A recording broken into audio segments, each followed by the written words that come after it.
बघेल साहब राष्ट्रीय सचिव हैं कांग्रेस के आप, और हरियाणा की भी जिम्मेदारी आपके ऊपर है, लेकिन हरियाणा की जो हार है, हरियाणा की जो शिकस्त है, कांग्रेस उसे पचा नहीं पा रही है और विपक्ष लगातार हमलावर है। तो क्या तैयारियां हरियाणा को लेकर चल रही है आपकी अभी?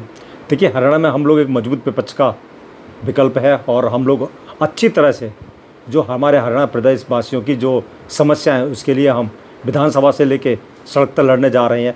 इसके साथ ही हम लोग संगठन के ऊपर सबसे ज़्यादा ध्यान दे रहे हैं, क्योंकि संगठन मजबूत होगा तो हम लोग अच्छी तरह आगे के अपना पार्टी के लिए अच्छा कर सकते हैं।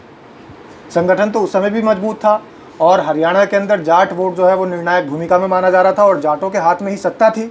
आप ही की पार्टी ने उनको सौंप रखी थी। तो क्या मानते हैं आप, क्या कमजोर थी उस समय आपकी? नहीं, बात ये नहीं है। बात ये है कि हमारा संगठन जो पिछले सालों से कुछ सालों से नहीं बना हुआ था, हम लोग उस संगठन सृजन की प्रक्रिया हमारी प्रारंभ हो चुकी है और पिछले 10 तारीख से लगातार हमारे 22 जिले में जो भी हमारे पर्यवेक्षक गए हुए हैं ऑल इंडिया कांग्रेस कमेटी की तरफ से, वो लगातार क्षेत्र में बने हुए हैं, चाहे वो विधानसभा लेवल पर हो, चाहे वो ब्लॉक लेवल पर हो, और वो पूरी सिविल सोसाइटीज़ में जो भी हमारे सामाजिक संगठन है, जो भी और संगठन है, हमारे पार्टी के जो लोग हैं, चाहे वो NSY, सेवा दल, यूथ कांग्रेस, महिला कांग्रेस और जो मेन कांग्रेस के जो ब्लॉक लेवल के, डिस्ट्रिक्ट लेवल के, उन सभी से वो लगातार मिल रहे हैं।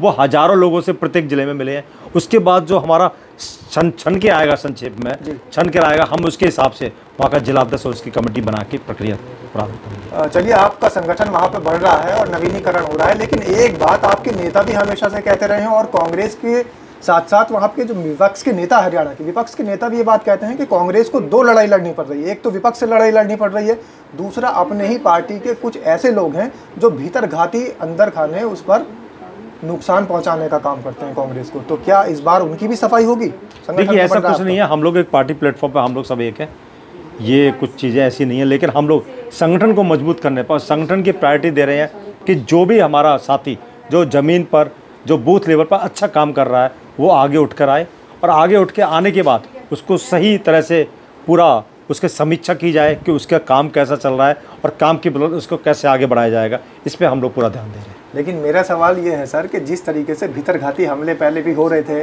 और कांग्रेस के अंदर ही कुछ लोग ऐसे थे कि कांग्रेस को नुकसान पहुंचाने का काम कर रहे थे, क्या उन पर भी कार्रवाई करने के लिए आप इस समय जो अग्रसरता दिखाएंगे, या फिर बार बार वही काम पुराना दोहराते रहेंगे कि संगठन का नवीनीकरण हो रहा है और वो पुराने लोग ही उसमें कार्यकर्ता? कांग्रेस पार्टी में जो अच्छा काम करेगा वही आगे बढ़ेगा।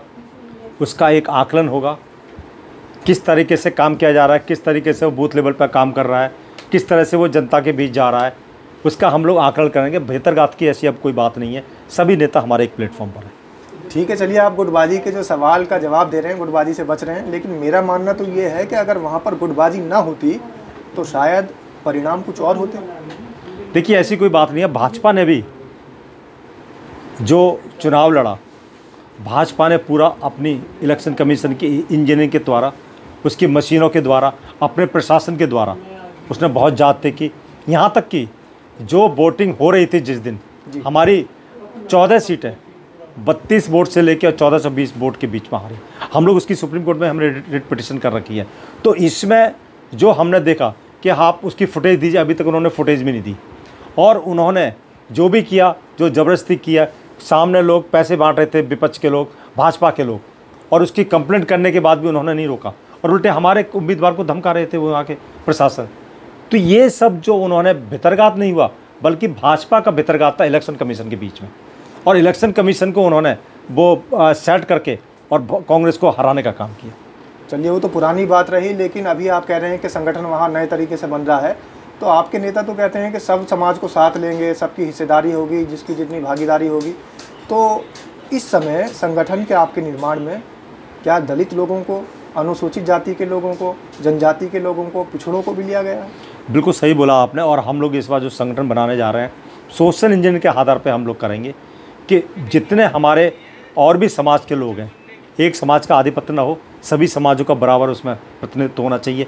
ऐसा हम लोग कर रहे हैं। हमारे प्रभारी श्री BK हरप्रसाद जी और हम सब लोग मिलकर इस पर गहन मंत्रणा कर रहे हैं और मुझे पूरा विश्वास है कि आगे संगठन में सभी समाजों को उचित प्रतिनिधित्व दिया जाएगा।